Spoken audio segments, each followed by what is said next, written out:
what if the reason you can't stop buying things has absolutely nothing to do with your budget Right. and like absolutely everything to do with this bizarre biological glitch that kept your ancient ancestors alive during the Ice Age? It is a wild concept to wrap your head around. It really is. Welcome to the deep dive. We are so thrilled you're here with us today. Right. Because think about this for a second. We spend our entire lives, right from the moment someone hands us our very first allowance. Oh, mowing lawns, yeah. Exactly, mowing lawns. Up to the day we finally retire. We spend all that time learning how to acquire wealth. We study it constantly. We stress over it. We build our whole societal structure around earning. But almost no one, and I mean no one, ever sits us down and teaches us how to actually spend that money in a way that, makes us happy. Yeah, it's a massive systemic blind spot in our culture. I mean, we treat the acquisition of capital as the ultimate finish line, completely ignoring the fact that money is, well, it's merely a mechanism. It's kinetic energy. Yeah. Storing it up does absolutely nothing if you don't know how to deploy it effectively. And when you look at how we're formally taught about money in school, it's framed entirely as this hard science. For sheets and formulas. Exactly. Clean compounding interest calculators, neat little rows that sum up perfectly at the bottom. The math just tells you exactly what to do. But out in the real world, in the messy reality of your actual life, Yeah. spending money is not a science. It is an art. It's deeply psychological, it's highly emotional, and often entirely irrational. Which is exactly why our deep dive today is built around Morgan Housel's book, The Art of Spending Money, Simple Choices for a Richer Life. And the fundamental divide we have to establish right out of the gate here, like the core thesis of all this material, is that there are really only two ways to use money. Okay, lay it out. The first is to use it as a tool to engineer a better, more peaceful life for yourself. The second is to use it as a yardstick to measure your worth against other people. The yardstick. Right. And the entire mission of our deep dive today is to help you, the listener, master that first path and permanently escape the psychological prison of the second.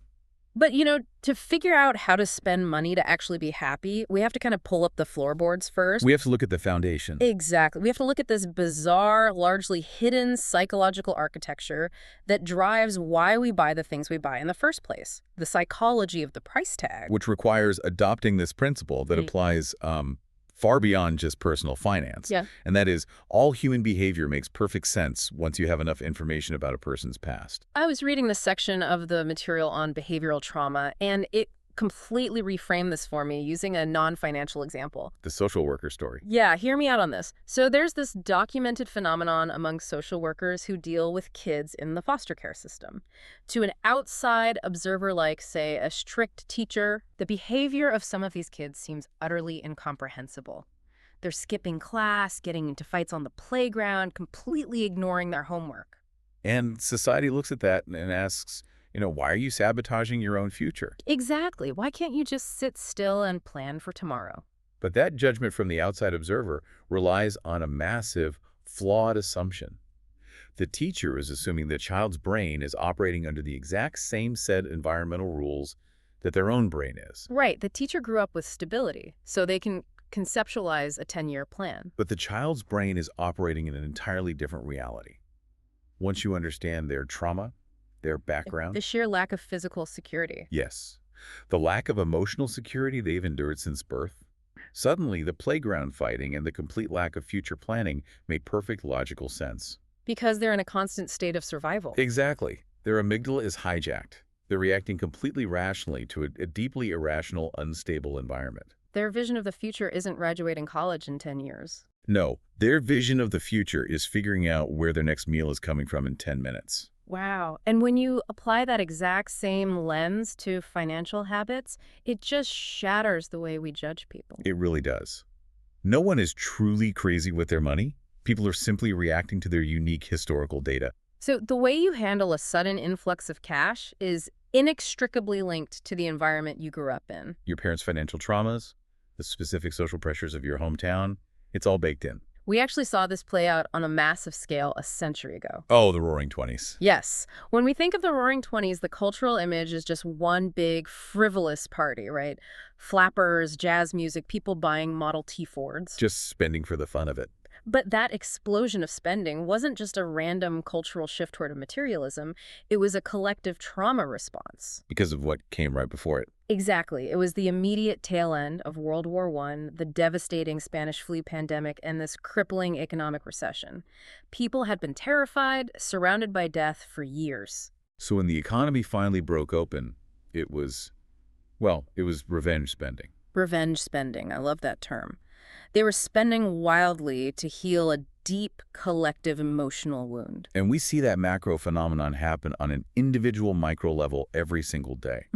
There's an incredibly telling case study in the source about a highly successful business executive Okay. who grew up in extreme, grinding poverty. He was constantly looked down upon wearing hand-me-down clothes. He felt entirely invisible to society. Right. And decades later, when his daughter was applying to colleges, he didn't even look at the academic curriculum. He explicitly ordered her to, quote, pick the most expensive school you get into. Pick the most expensive school. He didn't care if it had the best engineering program or campus culture. Not at all. The sole metric was the highest price tag. Because to his brain, which was still wired by the trauma of childhood poverty, that exorbitant tuition check wasn't an educational investment. No, it was a social trophy. It was a physical receipt proving to the world and probably to his own inner child that he had conquered his past. Exactly. The actual utility of the education was entirely secondary to the status of the price tag. And the fascinating thing is that financial trauma doesn't always push people to spend wildly. Sometimes it forces them into the exact opposite corner. Like Tiffany Alish. Yes, Tiffany Alish, the financial educator who built this massive empire, she coined the phrase post-traumatic broke syndrome. Which is such a brilliant way to describe it. It is. She grew up with profound financial instability and spent years in deep debt. But even after she became a multimillionaire, her trauma didn't manifest as a need to buy Ferraris. Right, she wasn't showing off. It manifested as a paralyzing fear of spending even a fraction of her wealth. Her brain was absolutely convinced that the money could just vanish at any second. Which perfectly demonstrates why looking at someone else's bank account or their spending habits and calling them stupid or irrational is, well, it's a complete failure of empathy. But let me challenge that for a moment. Because society doesn't treat financial habits the way it treats other personal choices. I mean, Like, if I tell you that I absolutely love spicy Mexican food and you tell me you prefer mild Italian food, neither of us is considered wrong. sure, it's just a preference. Society accepts that as harmless. So why is it that if someone decides to spend their money on a neon green Lamborghini instead of diligently saving for a modest house in the suburbs, we treat it as a moral failing? That's a great question. Why do we attach such intense moral superiority to certain types of spending? Well, we attach that moral weight because we operate under this collective illusion of a consensus reality. A consensus reality. Yeah, we see money as numbers. It's math, essentially. Hmm. And because math has objective right and wrong answers, we assume there must be an objective, mathematically correct way to live a human life. But human lives are driven by emotion. Exactly. Psychologist Lisa Feldman Barrett has done groundbreaking work on this. She points out that emotions themselves are not hardwired into us at birth. Wait, really? Yeah. They are constructed by your brain based on your specific cultural environment and past experiences. What triggers fear, joy, shame, or intense pride in you might trigger absolutely nothing in someone else. Meaning my financial common sense isn't actually common at all. It's just a geographical and historical accident based on the house I grew up in. Precisely. To judge someone else's financial life requires an astonishing level of bullheaded confidence. Because you think your way is the only way. Right. It requires you to genuinely believe that your specific upbringing is the universal baseline for all human logic. And the real danger of that judgment isn't just that it makes you sound arrogant. What is it? It's that it completely prevents your own introspection. If you're spending all your mental energy mocking your neighbor's Lamborghini, you're actively avoiding examining your own compulsion to hoard money. Oh, wow. You never have to ask yourself why you're so terrified of losing your job or why you tie your self-worth to a spreadsheet. That is a harsh mirror to look into. It is. But if our past experiences and constructed emotions are the engine driving our spending, what is the actual destination? What's the core human need we're trying to satisfy when we hand over a credit card? It usually boils down to the most fundamental human desire of all, the need for attention, validation, and respect. We all want to be loved. We do. But the tragedy is that we use the completely wrong currency to try and buy it. We attempt to purchase emotional permanence using depreciating material assets. Picture your ideal obituary for a second and just visualize the text printed on the page. Okay. It almost certainly mentions that you were a deeply devoted parent, that you were a fiercely loyal friend who showed up when things got hard. Right. It probably notes that you were a hard worker, gave back to your community, quick to laugh, slow to anger. And the profound realization comes when you look at what is completely absent from that mental image. Your dream obituary is never going to say, he successfully leased a car with 500 horsepower. It will never say, she managed to secure a kitchen featuring imported Italian marble and a 4,000 square foot open concept floor plan.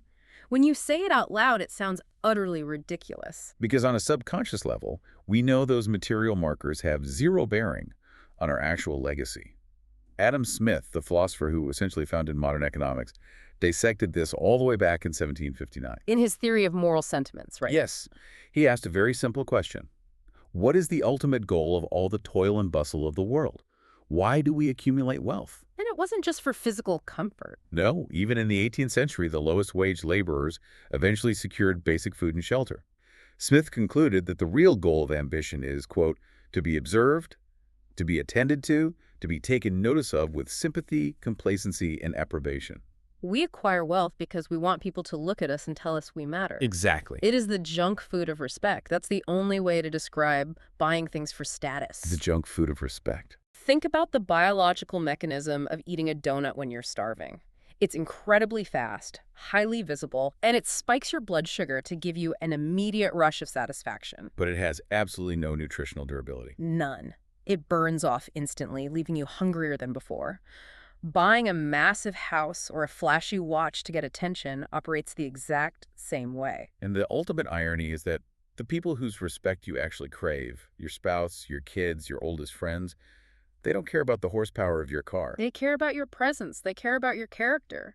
And when you look at individuals who have achieved the absolute zenith of cultural or professional respect, you see this dynamic completely invert. Like who? The material highlights people like former professional athlete Chad Johnson or Amazon founder Jeff Bezos.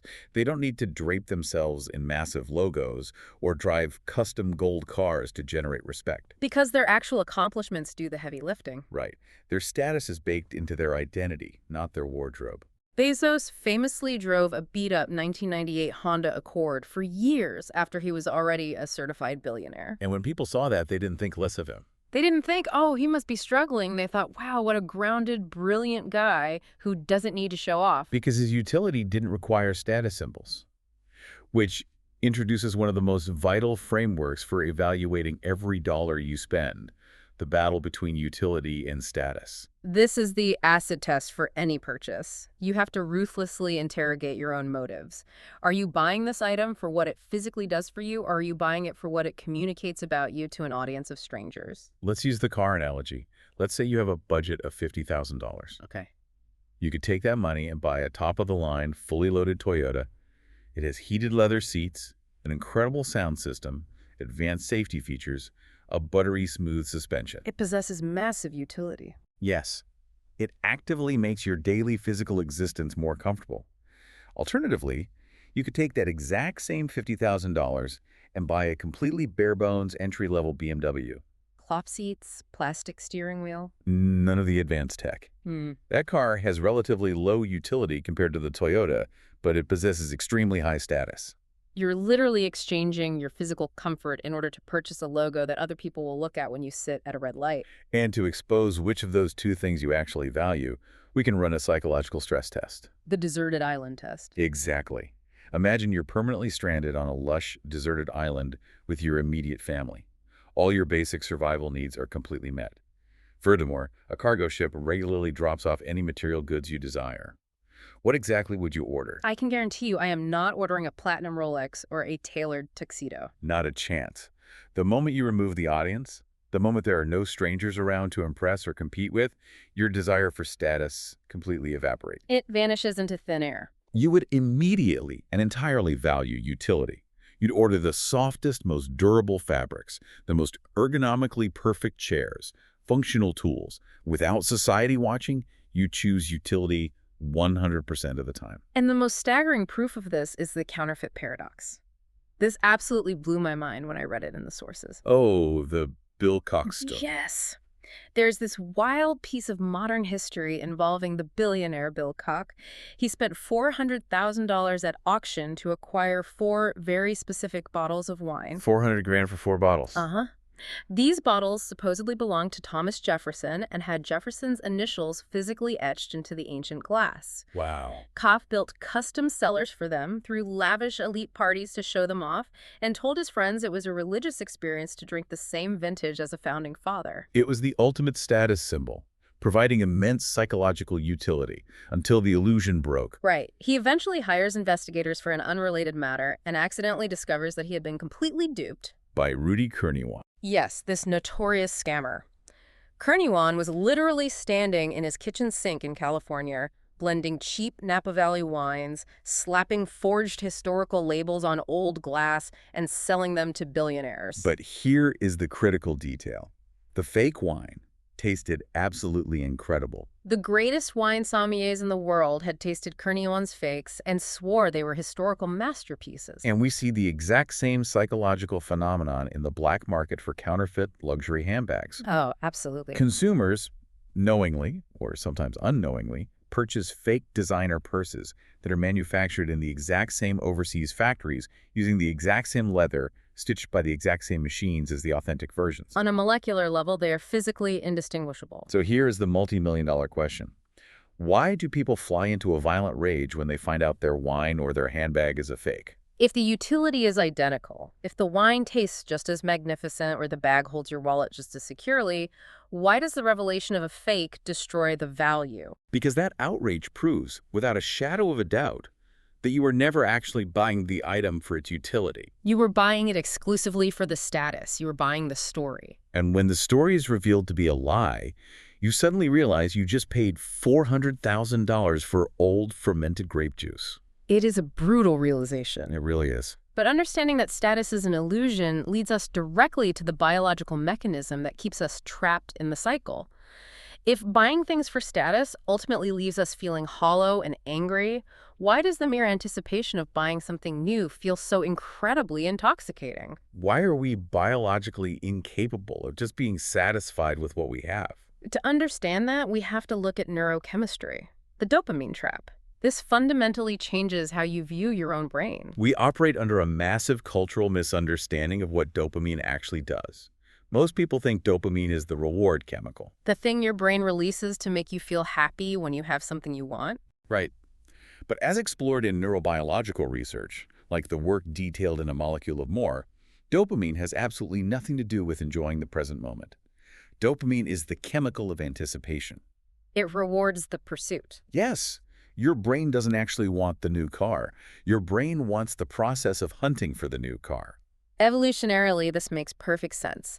If our Ice Age ancestors found a bush full of berries, ate them, and felt perfectly permanently satisfied, they would sit down, stop foraging, and freeze to death when winter came.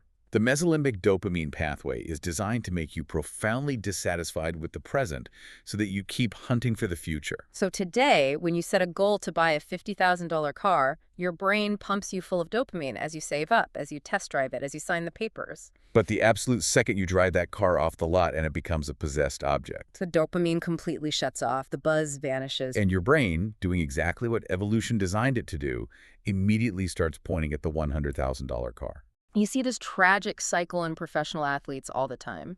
These are people who spend 20 years obsessing over winning a championship. It consumes every waking thought. But when the final buzzer sounds and they actually hold the trophy, a shocking number of them report that the primary emotion they feel isn't joy.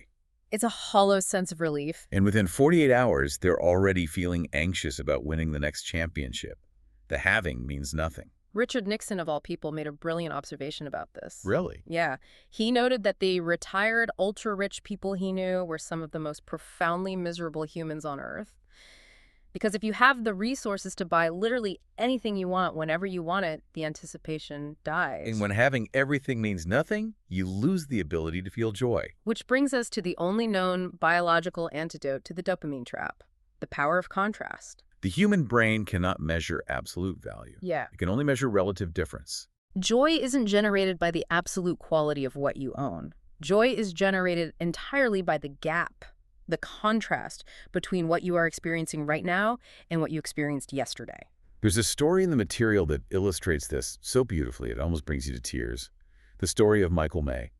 Ah, this one is incredible. He was blinded in a chemical accident when he was just 3 years old. He lived his entire childhood and adult life in total darkness. Right. Then, at age 46, he undergoes a rare, miraculous stem cell surgery that partially restores his vision. The bandages come off. He leaves the doctor's office, walks out into the public lobby, and he stops dead in his tracks. He is absolutely paralyzed by the sheer beauty of the lobby carpet. Just a drab, industrial, standard issue blue office carpet. He's pointing at the geometric shapes, marveling at the shading, weeping over the vibrant color of an emergency exit sign. He literally could not comprehend why the other people in the lobby weren't falling to their knees over how gorgeous this carpet was. Because for everyone else in that lobby, the contrast was zero. They had seen that carpet every single day of their lives. Their brains had habituated to it. But for Michael May, the contrast between 43 years of absolute pitch-black darkness and that mundane blue carpet was the neurological equivalent of us witnessing a supernova explode. The contrast created the ecstasy. There is another, more extreme historical example of this involving the polar explorer Ernest Shackleton. In Antarctica, right. Yeah, in 1915, his ship, the Endurance, was crushed by pack ice. His crew was stranded for 19 months. 19 months on the ice. They slipped on freezing ice floes, endured negative 20-degree temperatures in the pitch dark. They're slowly starving to death. Surviving by eating seaweed and their own sled dogs. It is incredibly grim. And when they finally, against all odds, crossed the ocean in a tiny lifeboat and reached a whaling station in South Georgia, they were given what they considered the ultimate unimaginable luxury. And you would think it's a massive feast. Yeah, or a bed made of solid gold. But no, what was it? It wasn't gold. It was a lukewarm bath and a simple hot meal. To men who had spent nearly 2 years freezing and starving, that lukewarm bath provided more dopamine, more sheer, overwhelming euphoria than any 5-star luxury resort you or I could ever visit. The contrast was the highest they would ever experience. So what is the actionable takeaway here for you? It's that if you use your money to inject luxury into your life every single day, you actively murder the contrast. If you hire a private chef to make you perfectly seared Wagyu beef 3 times a day, eventually your brain habituates. It just becomes lunch. You flatline your dopamine receptors. But if you intentionally engineer a relatively simple, modest daily life, then an occasional treat, a weekend road trip, a nice dinner out, buying a new book, feels like sheer, unadulterated magic. You preserve your biological capacity for joy by fiercely protecting the contrast. Okay, I hear the science. The dopamine trap is real, and maintaining contrast makes sense. But I can easily imagine someone thinking, that is very poetic, and I'm glad Shackleton enjoyed his bath, but I would still rather cry in a Ferrari than on a public bus. Oh, absolutely. Give me the endless money, and I will take my chances with the dopamine flatline. It's a very common sentiment. But let's look at the actual historical evidence of what endless money does to the human psyche. Let's examine the invisible, crushing baggage of being rich, and the vital difference between being rich and being truly wealthy. The statistical reality is incredibly sobering. If you look at the 10 richest men in the world, people with more capital than sovereign nations, there are 13 divorces among them. 13 divorces. Now, correlation is not causation, and wealth does not inherently cause divorce.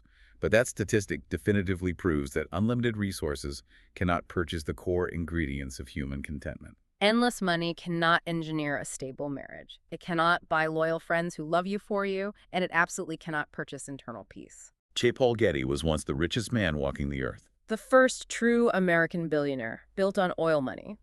He lived in this sprawling 72-room Tudor manor in England called Sutton Place, surrounded by literal, priceless masterpieces of art and security guards. But in interviews conducted toward the end of his life, his misery was palpable. He confessed that he envied people who were younger, which is natural, but he also deeply envied people who simply had better personalities than him. He sat in his cavernous castle surrounded by yes-men, wishing he was just a more interesting person at dinner parties. All the oil money in the world couldn't buy him genuine charisma, humor, or authentic human connection. And if we want to see how wealth, when divorced from purpose, can actively rot a family tree across multiple generations, the Vanderbilts provide the ultimate cautionary tale. This story is a multi-generational tragedy. Cornelius Vanderbilt, the Commodore, built one of the most staggering shipping and railroad fortunes in human history through sheer, brutal willpower. But by the time that wealth trickles down to his grandson, Reggie Vanderbilt, the money is no longer a tool for building anything. It has become an infectious, paralyzing disease. Reggie inherited the equivalent of hundreds of millions of dollars the minute he turned 21. And because he never had to struggle, he never developed a purpose. He never worked a day in his life. He spent his days at the racetrack, gambling endlessly, drinking himself into oblivion. He died of cirrhosis of the liver at age 45, choking on his own blood, having completely blown through almost his entire astronomical inheritance. And the generation alongside him wasn't faring any better psychologically. George Vanderbilt took his share of the fortune and decided to build the Biltmore Estate in North Carolina. It remains the largest privately owned home in American history. 135,000 square feet. It had 40 master bedrooms, a library with 10,000 books, and an indoor swimming pool. But it was not a home. It was a mausoleum. Henry James, a friend who visited, described it as utterly unaddressed to any possible arrangement of life. It was a pure monument to ego. It nearly bankrupted George just to pay the staff to maintain the landscaping. Building a 135,000 square foot house because I can is the financial equivalent of picking up a heavy steel hammer and saying, I'm holding this just because I can, rather than I'm using this to build a house. The tool has completely lost its utility. Wealth was no longer the insulation keeping the cold out for the Vanderbilts. It was a heavy, suffocating suit of armor that they eventually drowned in. The money was the master, and the heirs were just marionette dolls dancing on the strings, competing with each other in an endless, miserable game to see who could spend it the fastest to gain temporary status. Which forces us to synthesize a critical distinction, the difference between being rich and being wealthy. The Vanderbilts were rich. They had massive account balances and high incomes. But let's contrast their miserable end with someone who is truly comprehensively wealthy, Chuck Feeney. The founder of the duty-free airport stores. This guy is a legend. He is the ultimate counterexample. Chuck Feeney amassed a staggering personal fortune of about $8 billion. And initially, he did what society tells you to do. He tried the billionaire lifestyle, he bought the luxury yachts, stayed in the penthouse suites, wore the bespoke suits, attended the elite galas. And very quickly, because he was highly self-aware, he realized something profound. None of it was making him happy. It was just noise and maintenance. The status didn't fill the void. So he made a radically different choice. Over the next several decades, in complete secrecy, he gave away 99.99% of his fortune to global charities. He spent the final decades of his life living with his wife in a modest rented apartment in San Francisco. He flew economy class. He wore a $15 plastic watch. Feeney was wealthy because he controlled his money. He directed his capital toward what actually brought his soul joy, which was educating and healing others. The Vanderbilts were just rich. Their money controlled them. The Vanderbilts were destroyed because their entire psychological framework was anchored to an external scorecard. They were constantly looking sideways, trying to outspend the Astor family or outbuild their own cousins. To survive wealth, to actually be happy regardless of your tax bracket, you have to completely detach from that. You have to build an internal scorecard. And I don't think there is a more dramatic, visceral illustration of this concept than the Golden Globe race of 1968. It remains one of the most astonishing, extreme psychological case studies in modern history. Two men placed in the exact same physical environment, but navigating by completely different psychological stars. Okay, so the Sunday Times newspaper in London sponsors this race. The premise is borderline insane for the era. Be the first person to sail solo, nonstop, entirely around the world. No crew, no stopping at ports. The prize money is substantial, but the international fame, the glory, is monumental. We're going to look at the vastly different fates of two specific competitors, Donald Crowhurst and Bernard Moitessier. Let's start with Donald Crowhurst, because his story represents the lethal danger of the outer scorecard. Crowhurst was not a master mariner.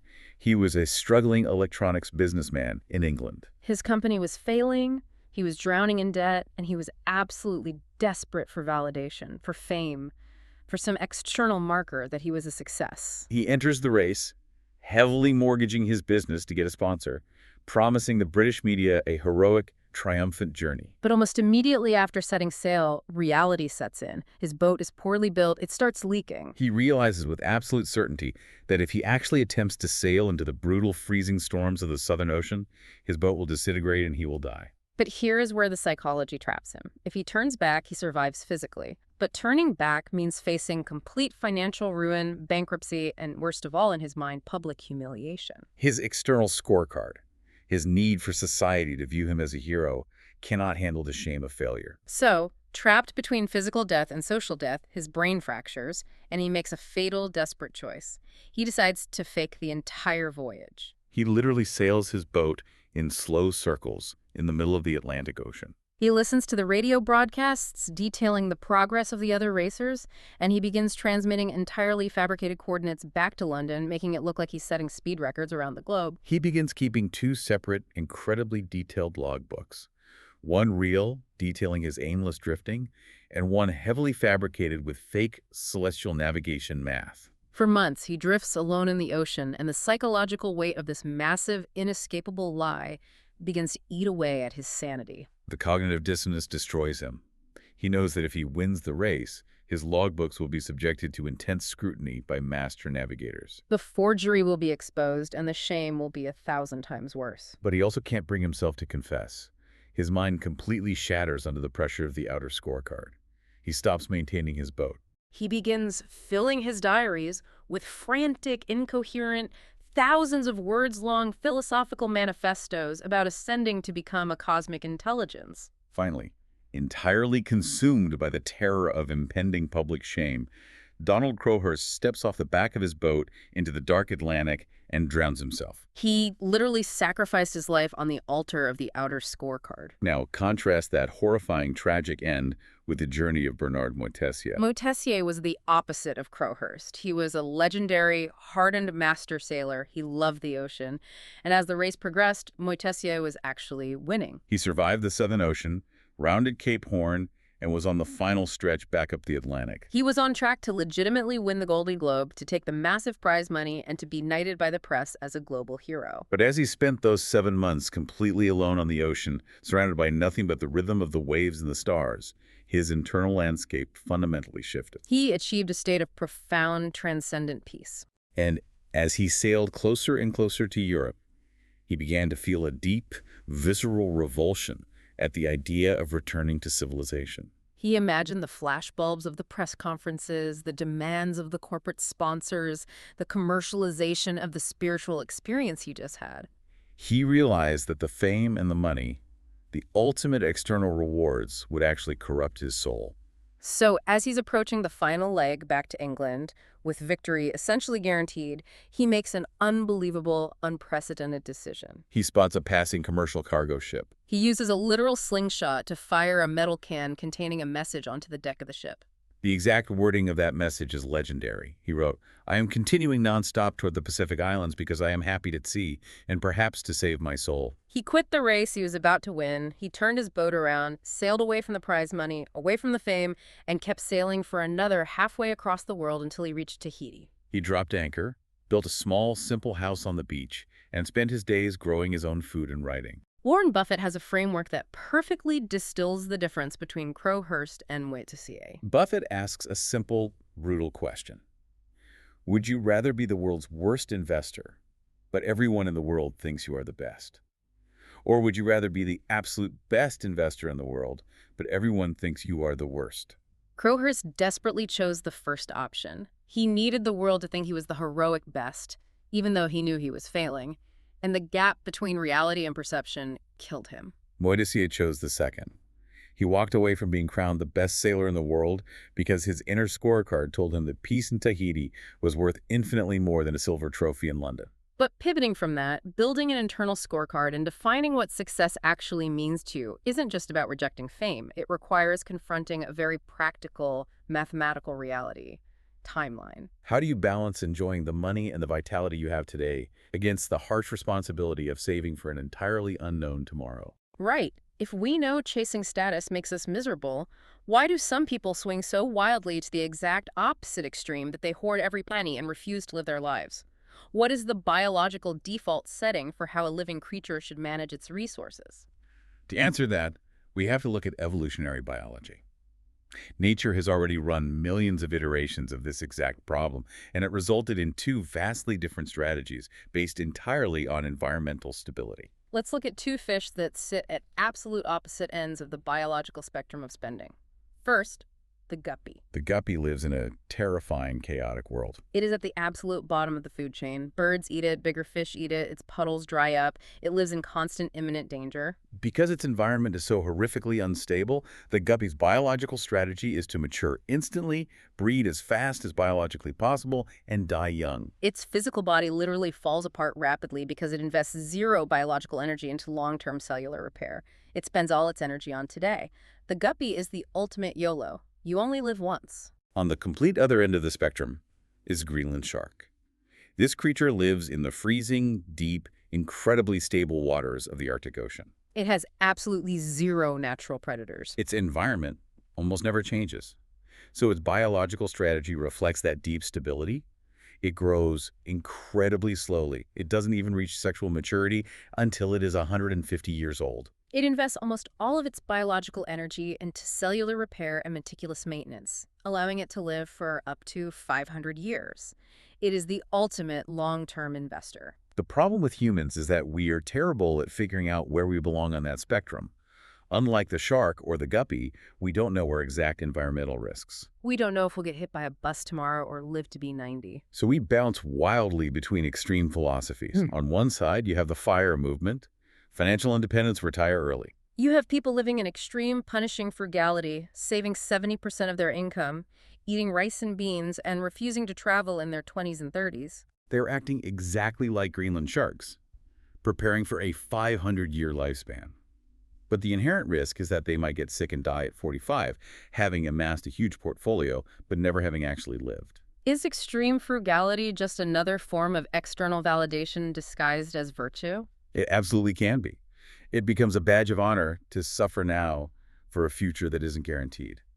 And on the complete opposite side, you have the YOLO day trader mentality. The person who takes their entire paycheck and throws it into highly volatile crypto meme coins or buys a luxury sports car on an 84-month credit loop, assuming the future will just magically sort itself out.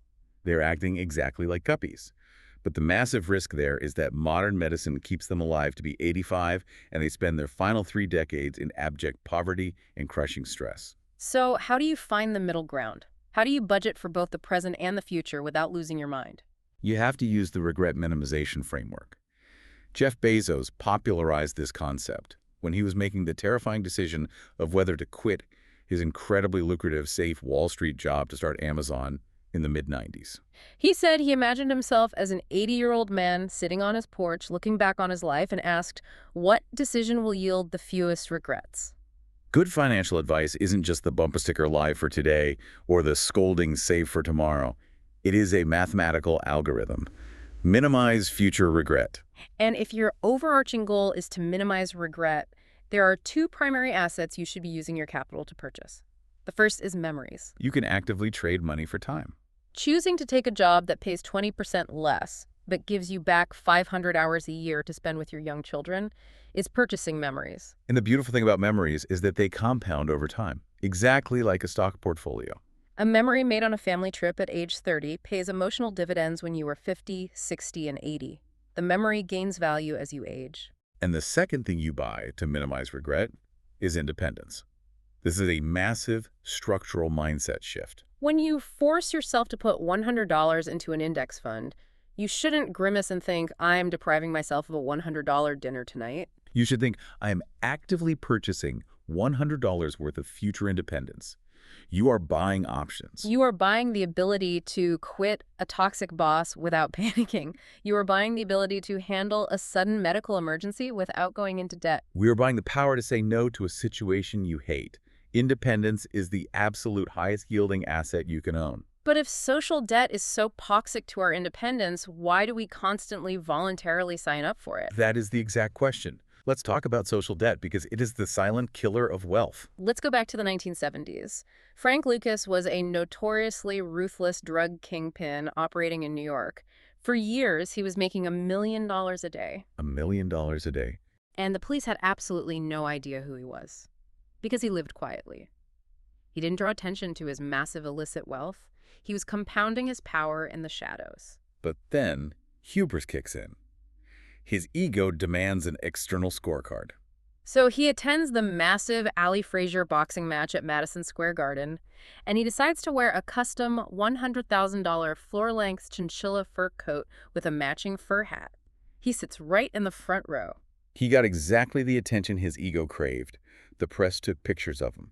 Everyone in the arena looked at him. Including the undercover detectives of the NYPD, who immediately looked at the photos and said, "Who is that guy, and how on earth can he afford a coat that costs more than a house?" That coat was the specific catalyst that began his downfall, eventually leading to a massive investigation, his arrest, and a 70-year prison sentence. Now, obviously, the listener isn't running a 1970s cartel, but normal, everyday people voluntarily take on social debt all the time. Look at lottery winners. The moment they stand in front of the cameras holding that giant cardboard check, they lose their anonymity. Friends, distant family members, and complete strangers start coming out of the woodwork asking for investments or handouts.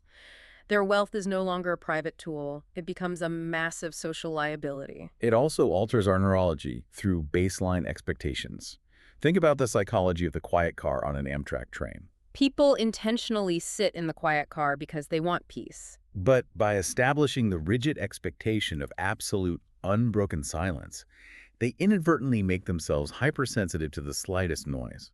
If someone simply clears their throat or rustles a newspaper, the whole car glares at them. It triggers a literal cortisol spike. By demanding perfect silence, you've engineered a scenario where your environment is suddenly hostile to normal human behavior.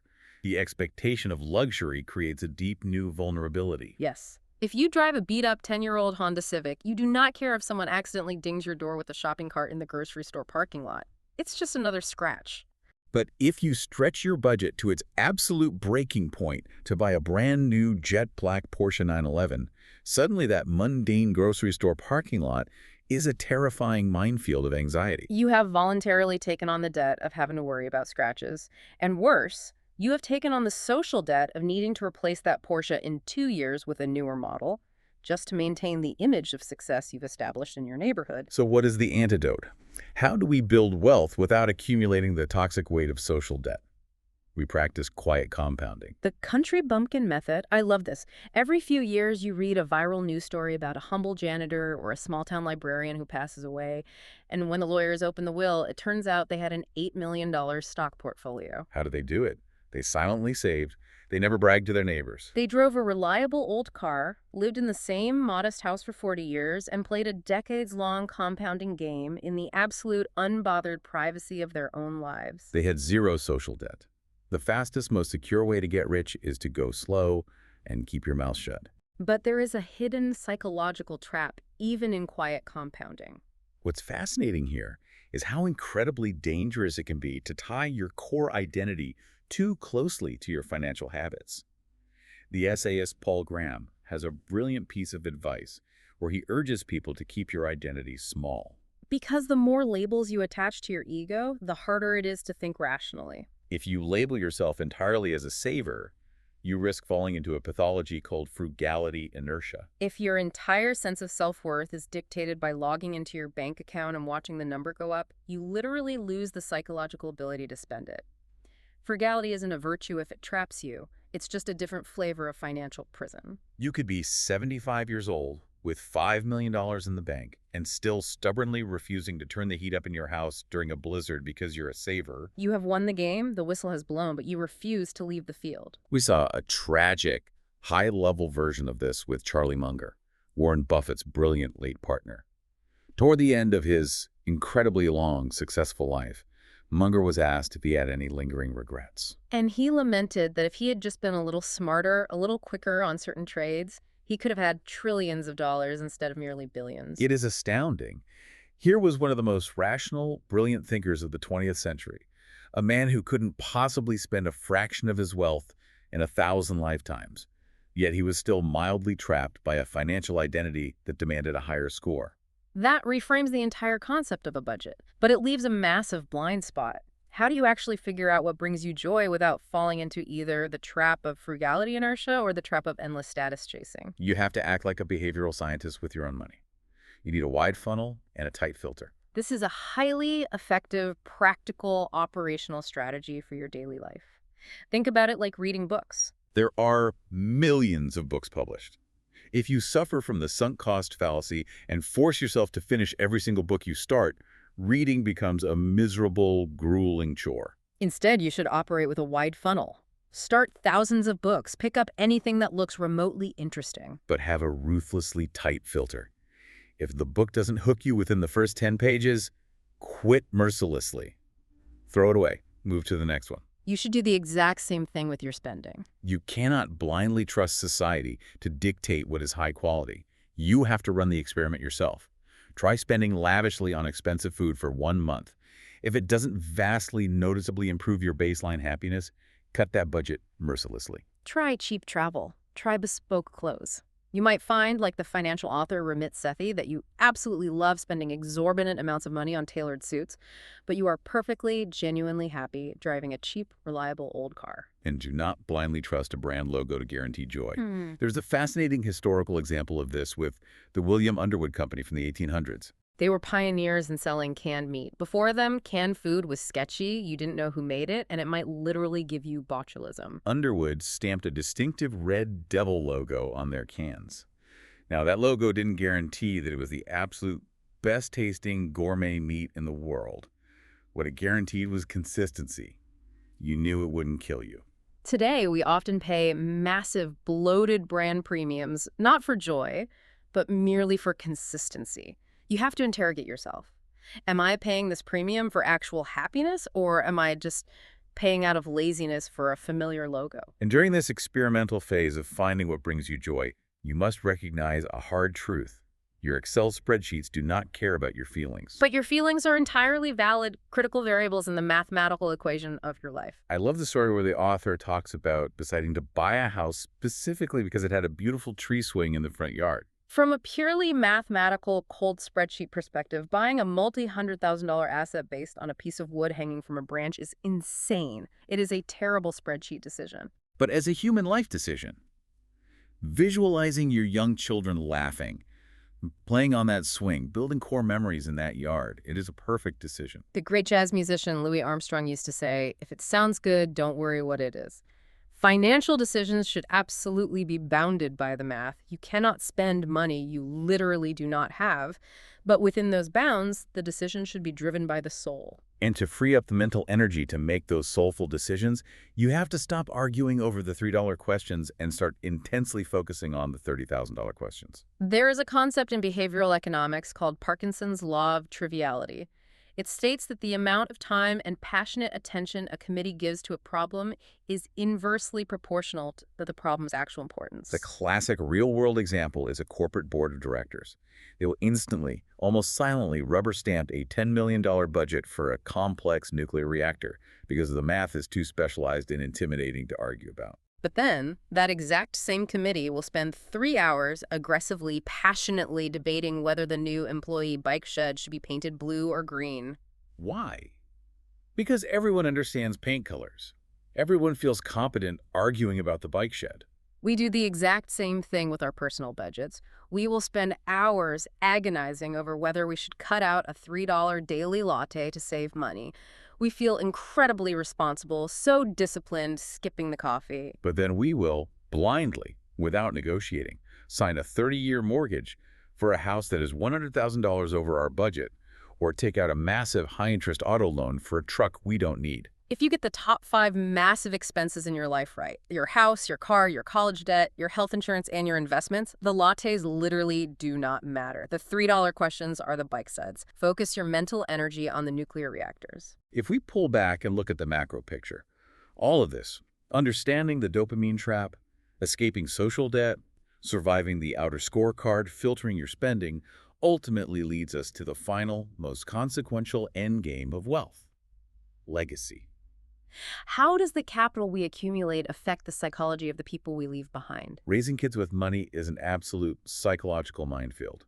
There is a famous anecdote about John D. Rockefeller, who was the richest man in the world at the time. He walks into a hotel and asks the front desk clerk for the absolute cheapest room available. The clerk is confused and says, "Mr. Rockefeller, when your son stays here, he always books the lavish presidential suite." And Rockefeller smiles and replies, yes, but my son has a rich father. It perfectly encapsulates the dilemma of inherited wealth. Charlie Munger articulated the paradox of inheritance brutally well. He said, if you leave your kids a massive, unearned amount of money, you will almost certainly ruin their ambition, their drive, and their ability to forge their own identity. But if you possess a massive amount of money and you intentionally don't leave it to them, they will probably resent you forever. So how do you thread that impossible needle? The answer is that you have to lead by example, not by humiliation. You cannot fly first class to Hawaii, sipping champagne, while forcing your teenage kids to sit in the back of coach just to teach them a lesson about hard work. They won't learn a single thing about hard work. They will just learn that their parent is a hypocrite who enjoys lording their wealth over them. Kids are incredibly hyperperceptive. They absorb your financial anxiety, your greed, your quiet generosity, and your desperate status chasing silently just by watching how you treat the waiter. They absorb your relationship with money exactly the same way they absorb your political views or your table manners. Because what children ultimately desire on a deep biological level isn't your stock portfolio. They desire your presence. This brings us to what is easily the most emotional grounding story in all the source material. It is the story of a Catholic priest who administered last rites. This priest spent decades walking the halls of hospitals, standing quietly in the corner of the room as an elderly parent was actively passing away. Over the decades, he noticed a distinct, unbreakable pattern in what the children said in those final moments. In strained, dysfunctional families, the adult kids would lean over the bed and thank the dying parent for things that cost capital. Thanks for buying me the car, Dad. Thanks for paying my college tuition. But in the best families, the most deeply loving, emotionally connected families, the children never once mentioned an object. Never. In the truly wealthy families, wealthy in spirit, regardless of their bank account, the children all leaned over the hospital bed and whispered the exact same powerful phrase. Thank you for believing in me. That is the ultimate currency of human existence. Kids will always pick the nickel over the dime if it means they get to keep playing the game with you. They want your unhurried time, your unwavering belief, and your unconditional love, not your wealth. So, as we bring this deep dive to a close, let's pull all these disparate threads, the trauma, the biology, the history together, into a cohesive truth. The psychological journey of money almost always follows a predictable, destructive cycle of greed and fear. It starts innocently. You have a little bit of financial success, and you feel you deserve it. That success breeds a mild delusion that you are in complete control of the universe. You double down, you become stubborn, you start chasing the dopamine of the next purchase and the status of the outer scorecard. And eventually, the market, or just reality, brutally corrects you, leading to fear and panic. To break that destructive cycle permanently, you must maintain what Zen Buddhists call a beginner's mind.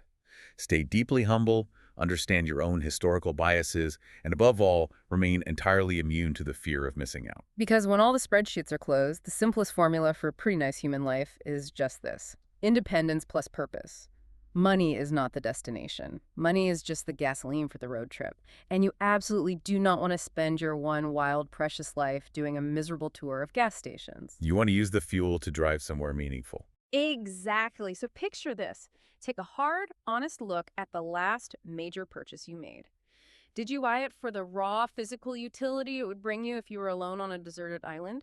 Or did you buy it to perform for an audience of strangers you don't even like? And looking forward to tomorrow, what could you do with that exact same amount of money to buy yourself just a little bit more lasting freedom? Because until you sit down and truly answer those questions, the reality of your financial life is going to stay awfully murky.